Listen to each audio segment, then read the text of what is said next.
ಆಚಿ ಮಸಾಲ. ಎಂತ ಅಡಿಗೆಯ ರುಚಿಯಾಗೋ ರಹಸ್ಯವು 20 ರೂಪಾಯಿ. ಸರ್, ರೇಣುಕಾ ಸ್ವಾಮಿ ಪ್ರಕರಣ ಬಹಳಷ್ಟು ಈಗ ಚರ್ಚೆಗೆ ಗ್ರಾಸವಾಗಿರುವಂಥದ್ದು. ಮಾಫಿ ಸಾಕ್ಷಿಗೆ ಈಗಾಗಲೇ ಏನು ಅರ್ಜಿಯನ್ನು ಹಾಕಿದ್ರು, ಅದು ಕೂಡ ರಿಜೆಕ್ಟ್ ಆಗಿರೋ. ಏನು ಹೇಳ್ತೀರಾ ಸರ್ ಈ ಕೇಸ್ ಬಗ್ಗೆ? ಈಗ ಸೊ ಎಲ್ಲ 17 ಜನರ ಮೇಲೆ ಚಾರ್ಜ್ ಶೀಟ್ ಆಗಿದೆ, ಟ್ರಯಲ್ ನಡೀತಾ ಇದೆ. ಈ ಹಂತದಲ್ಲಿ ಒಂದು ಆರೋಪಿ ಬೇರೆಯವ್ರ ಮೇಲೆಲ್ಲ ಬಣ್ಣ ಹಚ್ಚಿ ನಾನು ಒಳ್ಳೆಯವನು ಅವ್ರು ಕೆಟ್ಟವರು, ನನಗೆ ಮಾಫಿ ಕೊಡಿ ಅಂದು ಅರ್ಜಿ ಹಾಕಿದ್ದಾರೆ. ಇದು ಕಾನೂನಲ್ಲಿ ಅವಕಾಶ ಇದೆ ಅಂದರೆ ಇದೆ. ಇದು ಒಂದು ಬ್ರಿಟಿಷ್ ಕಾನೂನು. ಬ್ರಿಟಿಷ್ನವರು ಇದು ಬೇಕಂದರೆ ಕುತಂತ್ರ ಮಾಡೋಕ್ಕೆ, ಸೊ ಸ್ವತಂತ್ರ ಹೋರಾಟಗಾರನ್ನ ಜೈಲಲ್ಲಿ ಹಾಕಬೇಕಂದ್ರೆ ಇಂಥ ಒಂದು ಮಾಫಿ ಸಾಕ್ಷಿ ಅಪ್ರೂವ್ ಅಂದರೆ ಬ್ರಿಟಿಷ್ ಪೊಲೀಸರು ಏನು ಚಾರ್ಜ್ ಶೀಟ್ ಹಾಕ್ತಾರೆ ಮೊಕದ್ದಮೆ ಮತ್ತು ದೋಷಾರೋಪಣೆ ಪಟ್ಟಿ, ಅದಕ್ಕೆ ಸಾಕ್ಷಿ ಇಲ್ಲ ಅಂದ್ರೇನು ಅದರಲ್ಲೇ ಒಬ್ಬನ್ನ ಕ್ರಿಯೇಟ್ ಮಾಡಿ ಅವರಿಗೆ ಕನ್ವಿಕ್ಷನ್ ಕೊಡೋದು, ಅದು ಬ್ಯಾಕ್ಗ್ರೌಂಡ್ ಇತ್ತು. ಇದು 1861, 1872, 1882, 1898 ಬೇರೆ ಬೇರೆ ಕಾನೂನುಗಳಿಂದಲೇ ಇದು ಬರ್ತಾ ಇದೆ. 1973 ಕ್ರಿಮಿನಲ್ ಪ್ರೊಸೀಜರ್ ಕೋಡಲ್ಲಿ ಅದು 306, 307 ಆಫ್ CRPC. ಈಗ ಭಾರತೀಯ ನ್ಯಾಯ ಸುರಕ್ಷಾ ಸಂಹಿತಾ ಇದರಲ್ಲಿ BNSS ಇದರಲ್ಲಿ 243, 44 ಅಂದು ತಂದಿದ್ದಾರೆ. ಇದು ಸಂವಿಧಾನಕ್ಕೆ ವಿರೋಧವಾದದ್ದು. Article 21 right to life, article 22 fair trial ಇದಕ್ಕೆ ವಿರೋಧವಾದದ್ದು. ಬಟ್ ಎನಿವೇ ನಮ್ಮ ದೇಶದ ಕಾನೂನಲ್ಲಿ ಇದಿದೆ, ಅಪ್ರೂವರ್. ಓಕೆ, ಈ ಕೇಸ್ಗೆ ಬಂದಾಗ ಈಗ ಪ್ರಾಸಿಕ್ಯೂಷನ್ ಅವ್ರ ಕಾಲಲ್ಲಿ ಅವ್ರು ನಿಲ್ಲಬೇಕು, ಅವ್ರ ತನಿಖೆಯಲ್ಲಿ ಅವ್ರು ನಿಲ್ಲಬೇಕು.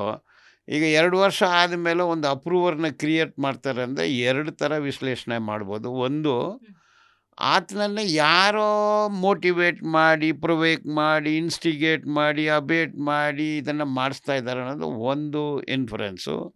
ಈ ಎರಡನೇದು, ಈಗ ಅವ್ರಿಗೆ ಆಸೆ ಬಂದುಬಿಟ್ಟಿದೆ, ಯಾರು ಹೆಂಗಾಗಿ ಹೋಗಿ ಸಾಯಲಿ, ಹಾಳಾಗಿ ಹೋಗಲಿ, ನಾನು ಒಬ್ಬನು ಮಾತ್ರ ಹೊರಗೆ ಹೋಗಬೇಕು, ನಾನು ನೆಮ್ಮದಿಯಾಗಿರಬೇಕು, ಗೆಳೆಯರು ಏನಾಗಲಿ ಹೇಳಲಿ ಅಂದು ಹೇಳಿರ್ಬೋದು. ಇಲ್ಲ ಯಾರಾಗಲೂ ಥ್ರೆಟ್ ಮಾಡಿದ್ರೆ ಇದನ್ನು ನೋಡಬೇಕಾಗತ್ತೆ. ಅವ್ರು ಈ ಮಧ್ಯದಲ್ಲಿ ಅವ್ರ ತಂದೆನ ನೋಡೋಕ್ಕೆ ಹೊರಗೆ ಬಿಟ್ಟಿದ್ದಾರೆ. ಅವ್ರು ಬಂದು ಯಾರನ್ನ ಭೇಟಿಯಾದರು, ಅವ್ರನ್ನ ಭೇಟಿಯಾದರು, ಜೈಲಲ್ಲಿ ಅವ್ರನ್ನ ಯಾರು ಭೇಟಿಯಾದ್ರು ಅಂತ ನೋಡಿದರೆ ಇದ್ರ ಬ್ಯಾಕ್ಗ್ರೌಂಡ್ ಗೊತ್ತಾಗುತ್ತದೆ. ಎನಿವೆ ಇದು ಹಿನ್ನಡೆನೇ. ಇದು ಯಾಕೆ ಹಿನ್ನಡೆ ಅಂದರೆ, ಈಗ ಪ್ರಾಸಿಕ್ಯೂಷನ್ದು ಕೇಸ್ ಒಂದು ಸೆಟ್ ಮಾಡಿ ಚಾರ್ಜ್ ಶೀಟ್ ಹಾಕಿದ್ದಾರೆ. ಈಗ 17 ಜನರಲ್ಲಿ ನಾನು ಇದನ್ನು ನೋಡಿದೆ ಅಂತ ಹೇಳಿದರೆ ಅದು ದೊಡ್ಡ ಹಿನ್ನಡೆನೇ. ಇದನ್ನೇ ಹಾಗೇ ಕೋರ್ಟ್ ಒಪ್ಕೊಳ್ಳೋದಿಲ್ಲ. ಈಗ 1983 ಅಪ್ರೂವರ್ ಸಾಕ್ಷಿ, ಅಕಂಪ್ಲೈಸ್ ಸಾಕ್ಷಿಗೆ ಎಷ್ಟು ಮಟ್ಟಕ್ಕೆ ಅದಕ್ಕೆ ವೆಯ್ಟ್ ಇದೆ ಅನ್ನೋದ್ರ ಬಗ್ಗೆ ಕೂಡ ಹಲವಾರು ಸರ್ವೋಚ್ಚ ನ್ಯಾಯಾಲಯದ ತೀರ್ಪುಗಳಿದೆ. ಅದನ್ನು ಒಂದೇ ಇಟ್ಕೊಂಡು ಕನ್ವಿಕ್ಷನ್ ಕೊಡೋದಲ್ಲ, ಅದು ಒಂದು ಕೊರಾಬರೇಟಿವ್ ಎವಿಡೆನ್ಸ್ ಆಗುತ್ತೆ ಅಂತ ಬರುತ್ತೆ. ಒಟ್ಟಾರೆ ತನಿಖೆ ಆಗಿದೆ, ಬೇರೆ ಬೇರೆ ಆ್ಯಂಗಲಲ್ಲಿ ತನಿಖೆ ಮಾಡಿದ್ದಾರೆ. ಇದಕ್ಕೆ ಡಿಜಿಟಲ್ ಕಿವಿ ಇದೆ, ಡಿಜಿಟಲ್ ಕಣ್ಣಿದೆ, DNA ಇದೆ, ವೆಹಿಕಲ್ಸ್ ಇದೆ, ಏನೇನೋ ಇದೆ. ಇನ್ ಅಡಿಷನ್ ಇವತ್ತು ಒಂದು ಪ್ರತ್ಯೇಕ ಸಾಕ್ಷಿ ಅಪ್ರೂವರ್ ಅನ್ನೋ ಒಂದು ನೆಪದಲ್ಲಿ ಬಂದಿದ್ದಾರೆ. ಅಂದರೆ ಐವಿಸ್ನೆಸ್ಸು ಒಂದು ಓಸಿನಲ್ಲೇ ಸಿಕ್ತು ಪ್ರಾಸಿಕ್ಯೂಷನ್ಗೆ. ಸೊ ಇದೆಲ್ಲನೂ ಹೆಂಗಿರುತ್ತೆ ಅಂದರೆ, ಈಗ ಡಿಫೆನ್ಸು ಲಾಯರ್ಸು, ನಾನು ಒಬ್ಬನ ಮಾತ್ರ ಅಲ್ಲ, ಬೇರೆಯವರು ಇದ್ದಾರೆ. ಈ ವಿಟ್ನೆಸ್ಸನ್ನು ನಿಜ ಅವನ ಬಾಯಲ್ಲಿ ತರ್ಸೋಕ್ಕಾಗುತ್ತಾ? ಅವ್ರು ಹೇಳೋದಲ್ಲ ನಿಜಾನ ಸುಳ್ಳು ಅನ್ನೋದು. Now it is for the test. ಈಗ ಚಾರ್ಜ್ ಶೀಟ್ ಹಾಕಿದ್ದಾರೆ, ಪ್ರತ್ಯೇಕ ಸಾಕ್ಷಿಗಳನ್ನು 3 ಜನನ ಮೆನ್ಷನ್ ಮಾಡಿದ್ದಾರೆ. ಬೇರೆ ಬೇರೆ ಡಿಜಿಟಲ್ಲು CDR ರಿಪೋರ್ಟ್ಸು, ಫುಟೇಜಸ್ಸು ಎಲ್ಲನೂ ಹಾಕಿದ್ದಾರೆ. ಇದನ್ನು ಹಾಗೆ ಕೋರ್ಟ್ ಒಪ್ಪೋದಿಲ್ಲ. ಈಗ ಅದನ್ನು ಟೆಸ್ಟ್ ಮಾಡ್ತಾ ಇದ್ದಾರೆ, ಅದರ ಹೆಸರೇ ಟ್ರಯಲು. ಬಾಕ್ಸಲ್ಲಿ ಹಾಕಿ ಟೆಸ್ಟ್ ನಡೀತಾ ಇದೆ. ಈ ಟೆಸ್ಟಲ್ಲಿ, ಈ ಎಕ್ಸಾಮಿನೇಷನಲ್ಲಿ ಪ್ರಾಸಿಕ್ಯೂಷನ್ ಅವರು ಪಾಸ್ ಆಗ್ತಾರಾ ಅಥವಾ ಡಿಫೆನ್ಸ್ ಪಾಸ್ ಆಗ್ತಾರಾ ಅನ್ನೋದು ನೋಡಬೇಕು. ಸರ್, ಈಗ A1 ಆರೋಪಿಯಾಗಿರುವಂತಹ ಪವಿತ್ರ ಗೌಡ, ಆಕೆಗೆ ನೀವು ಕೂಡ ವಕಾಲತ್ತು ಮಾಡಿದ್ದೀರಾ.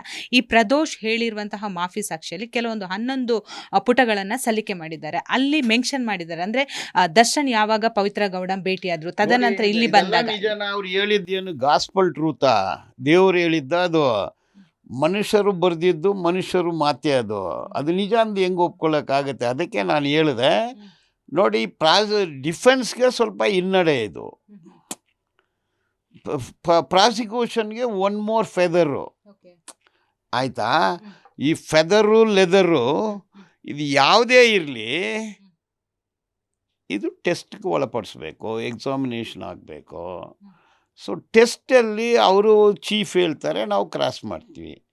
ಕ್ರಾಸ್ ಎಕ್ಸಾಮಿನೇಷನ್ನಲ್ಲಿ ಎಷ್ಟು ಮಟ್ಟಿಗೆ ಅದನ್ನು ನಾವು ಟ್ರೂತನ್ನು ಎಲಿಸಿಡೇಟ್ ಮಾಡ್ತೀವಿ, ಎಷ್ಟು ಮಟ್ಟಕ್ಕೆ ಫೈಟ್ ಆಗುತ್ತೆ ಅನ್ನೋದು ನೋಡಬೇಕು.